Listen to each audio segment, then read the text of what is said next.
Breaking, Trump drops everything to go to hospital with Melania. Here's who else is there. President Donald Trump has a lot on his plate and frequently turns his weekends into work days, as he tirelessly forges ahead to get America back on track.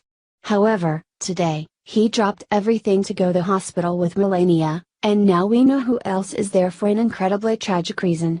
The sudden visit comes as a big surprise, but what happened there was nothing short of incredible. The Trumps are no strangers to hospitals recently, as Melania was just at one a few short weeks ago for the entire day visiting children undergoing cancer treatment. Her compassion was evident for these kids, brightening her day in her soft, underspoken way, despite the burdens she was in the midst of dealing with at the time from the hateful media who relentlessly attack her and can only find fault in her every move. Saturday's trip to one particular hospital was for an entirely different reason, and what was caught on camera is something that everyone in America needs to see. The president has proved his pride in our military in honoring these heroes every chance he gets, along with giving them the power back to do their job and defeat our enemies. The fight doesn't come without great sacrifice, which too often means the cost of life or limb. When soldiers are greatly wounded in war, they are treated at Walter Reed National Military Medical Center in Bethesda, Maryland. Today, the President and First Lady had the honor of visiting these important patients and presenting one with a Purple Heart. During the visit, President Trump awarded Sergeant First Class Alvaro Barrientos a Purple Heart, the Gateway pundit reported. Sergeant First Class Alvaro Barrientos was injured in Afghanistan recently. Then, something incredible happened that we haven't seen in years. Trump didn't have to spend his day in the hospital nor be the one to award Sergeant Barrientos with a Purple Heart. However, there was nothing more important than showing his respect and his appreciation for this amputee. When I heard about this, I wanted to do this myself, President Trump said. Congratulations. Tremendous. The couple posed for several pictures with the war hero. There's no better person to present this medal to a soldier than to a commander-in-chief who genuinely cares. Had Barack Obama still been in office and made the time to arrive at Walter Reed, it would have been an insult for the man who stripped the military down to nothing. Trump has built it back up even after Obama urged soldiers to question Trump's authority, saying to criticize our president, Breitbart reported. As news of Trump's visit broke, some criticized him of making his plans known in a tweet about his plans, before leaving the White House and heading to the hospital. While he announced it with great honor, saying he was looking forward to seeing our bravest and greatest Americans, the liberal media said, most visits go unannounced. However, they missed the point. Too often, especially under Barack Obama, Americans lose sight of the sacrifice made on the battlefield for our freedom. The rights we enjoy here today are defended by brave men and women willing to put their life on the line, which liberals take gross advantage of. While these heroes are facing an enemy in a foreign land that's far outside of an entitled leftist safe space, these idiots are back in the land of the free, crying for handouts, stomping on our flag, and complaining about what's fairness. Trump's visit today should serve as a reminder of what patriotism, heroism, and being a true American really looks like. The military deserves any and all attention they can get, and Trump announcing that he's presenting this important award should be something commended, not criticized. Kaboom. Trump's next executive order leaked, libs in panic mode. Amid his campaign, Trump promised to actualize official requests to upset different requests that were constrained by Obama. As far back as he took office, Trump has followed through on his guarantee. Consistently, President Trump shocks with new orders, the main one being his 90-day Muslim ban from some Muslim-majority countries that are terrorist hotbeds. This request has met restriction from government agents and Trump's quick reaction by terminating them. In any case, in the event that we are to trust one news report, Trump has in store one progressively that will perpetually dispose of that dishonesty eluded arrange as a Muslim ban for good. As far as contention obtained by the Washington Post, the orders would supposedly deny admission to any outsider who is probably going to end up noticeably an open charge and set up models for deciding if an outsider is deportable, for having turned into an open charge inside 5 years of the section. To be a public charge is only one all the more method for saying accepting welfare and other free government benefits. The fundamental point here is making the U.S. movement system more legitimacy-based. Detailed New York Magazine. The order would likewise banish undocumented migrants from getting to the kid-imposed credit, notwithstanding when their youngsters are U.S. residents, which would be an overwhelming to undocumented settler families planning to take advantage of their grapple babies. As the Center for Immigration Studies revealed, in 2012 approximately 51% of all settler families got welfare. For eras, residents of Western nations, not only the United States, have protested that newcomers were living off welfare and getting other free treats while citizens were constrained to pay. These individuals were regularly rejected as racists by the elites, who are slanted on driving a multicultural, communist ideal world of future dynamic voters. What do you think about this? Do not hesitate and write your thoughts in the comments section below. Share the truth, be patriots. Thank you for reading.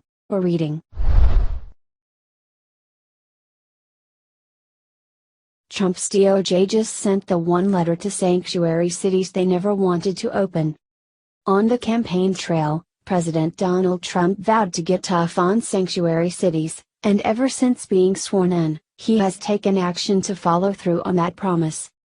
For Trump's latest move against cities that defy or ignore federal law when it comes to illegal immigrant issues, the Department of Justice sent a letter to 9 jurisdictions around America, warning them that they need to comply with federal immigration laws or risk losing federal funding, the Daily Caller reported.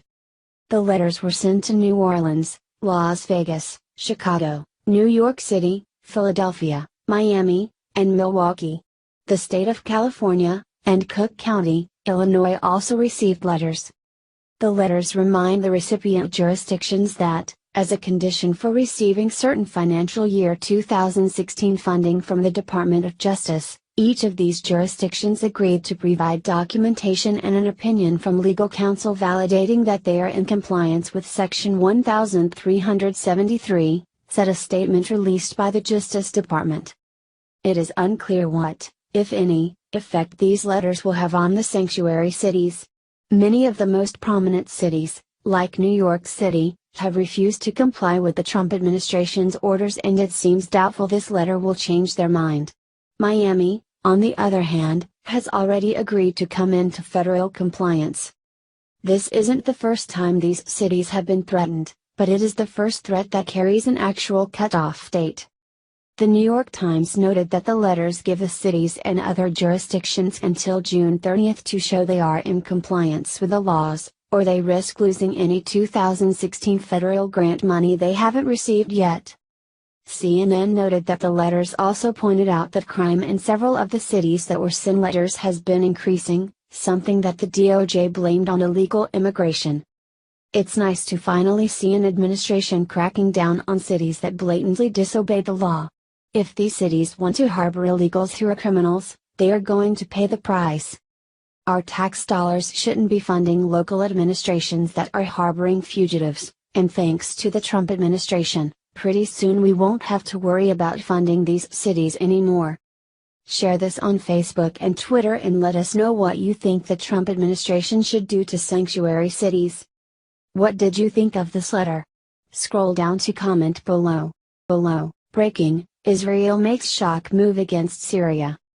The tense situation in Syria and the surrounding area may have just heated up. Syrian government forces are already engaged in a complicated skirmish which involves the US and Russia, along with anti-government rebel groups. Now, Israel has reportedly launched a missile strike against the Syrian army. That strike was reportedly carried out from the airspace above the Golan Heights, which Israel partially controls. According to Sputnik News, the targets were Syrian forces located in the province of Quneitra. Enemy warplanes of Israel launched 2 missiles from the occupied territory, Golan Heights, at 1845, local time, on one of the positions of our army. It caused material damage, a Syrian source allegedly told the Russian news agency. The Israel Defense Forces confirmed a strike, and stated that it was a response to an earlier incident in the Golan Heights.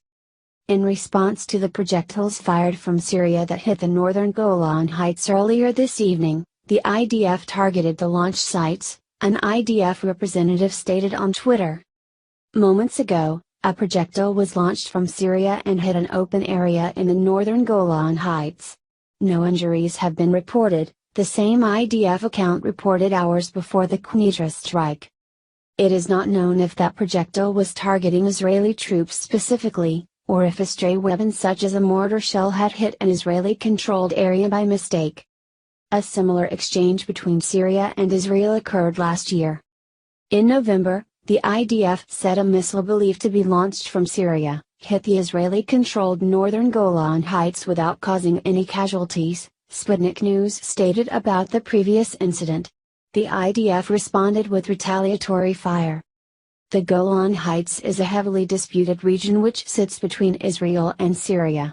A large western section of the land is administered by Israel, while the smaller eastern side is controlled by Syria.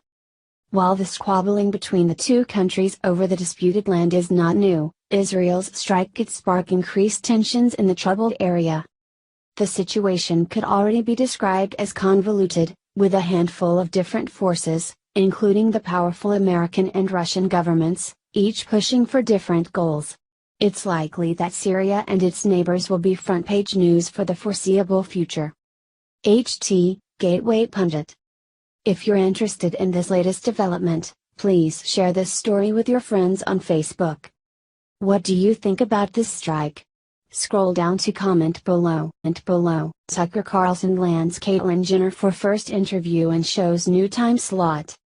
After Bill O'Reilly's dismissal from Fox News, Tucker Carlson made some big news with the announcement that he would be moving into O'Reilly's 8 p.m. time slot. Now, he's going to be celebrating the move by having one of the most